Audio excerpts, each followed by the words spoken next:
باب الشعر فی المسجد. طالبانو د دې باب مقصد دا ده، امام بخاری رحمه الله داسې وی بعضې احادیثو کې منع راغلی ده د شعر ویللو.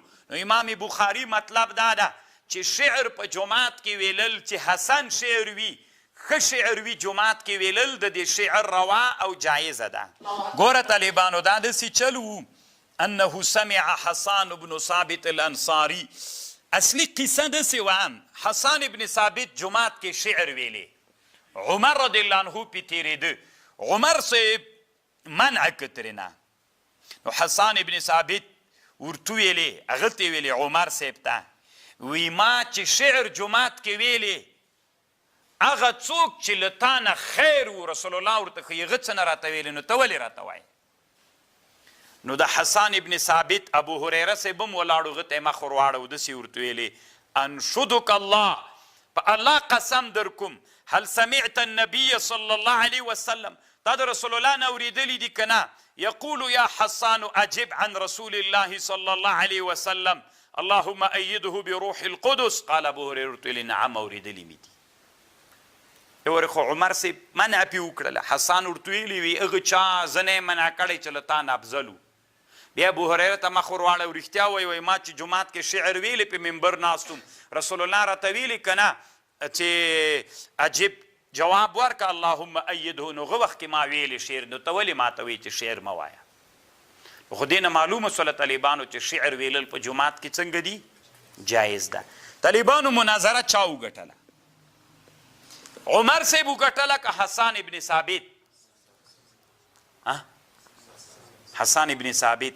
ما مخکې تاسې ته ویلي و طالبانو رشید احمد گنگوهی رحمه الله یو عادت لري چې د صحابو ډېر احترام لري. طالبانو دی وی مناظره عمر صاحب ګټلې، طالبانو حسان ابن ثابت نه ده ګټلې. څنګه هغه نه ده ګټلې طالبانو؟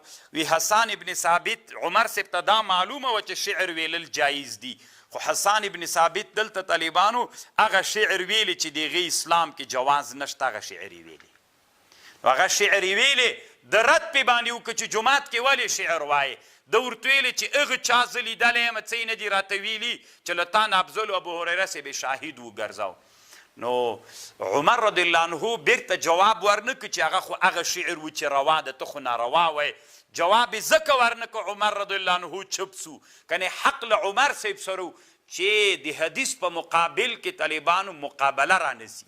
اگر چې طالبانو که حدیث هغه ورته حدیث وړاندې که د نبي علیه السلام، ده که بیرته ورته ویلي وایي چې هغه خو هغه شعر ویلی چې جواز دې درلود، ته خو ناروا شعر وایي. بیا طالبانو یو قسم له حدیث سره د عمر صاحب مقابله راتلله، د دې په خاطر باندې عمر رضی الله عنه تی غږ ورته ونه که کنې حق له چا سره. حسان ابن ثابت ملامتو طالبانو هغه شعر ویلی چې په شرع کې جایز شعر نه و. یا دا جواب ده، یا دا د طالبانو عمر رضی الله عنه چې و هغه ویلي چې صحیح د شعر به ومنم چې جایز د شعر، خو دا د دې په خاطر چې صد باب راسي. یو شی ناروا ده خو ذریعه ده روا ده، ذریعه د ناروا جماعت کې بیخي شعر د دې وجه. یا د عمر رضی الله عنه مذهب دا و طالبانو چې شعر مطلقا ناروا ده، که ښه وي او که بد وي په چا کې به یې نه وایي. لنډې دا طالبانو صحیح خبر دا ده جماعت کې شعر ویلل جایز ده چې حسن شعر وي.